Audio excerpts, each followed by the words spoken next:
Korang pernah tak tahu badan kita tak simpan vitamin C?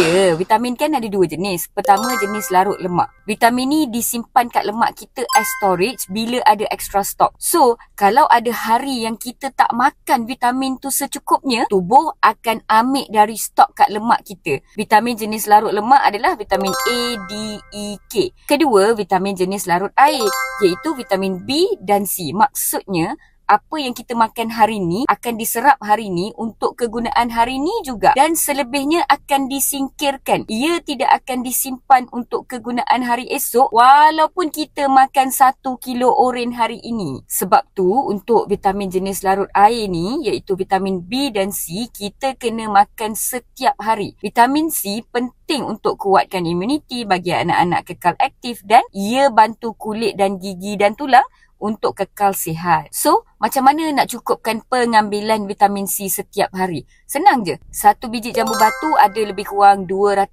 mg vitamin C. 1 biji oren pula ada lebih kurang 60 mg vitamin C. Sayur macam capsicum, brokoli pun tinggi vitamin C juga, dan ia ada serat dan antioksidan sekaligus. Tapi realitinya, kita sebagai parents pun sibuk kan. Anak-anak pun kadang-kadang susah nak makan buah ke sayur ke. So, kita kena cari alternatif lah. Bolehlah selitkan snacks yang berkhasiat macam Champs Nutribar. Setiap bar ada 100 mg vitamin C plus serat, senang dibawa, sedap, dan anak-anak pun suka. Boleh juga kalau nak ambil suplemen vitamin C, tapi ingat jangan ambil jenis gummies sebab ia tinggi gula dan gelatin. Jenis snack bar ni mudah dibawa ke mana-mana, budak-budak pun suka makan, dan yang bestnya nutrien pun dapat, vitamin pun dapat. Yang penting jom pastikan setiap hari kita dan anak-anak cukup vitamin C, tak kisah dari buah, sayur atau snack berkhasiat, sebab kesihatan keluarga tanggungjawab kita bersama.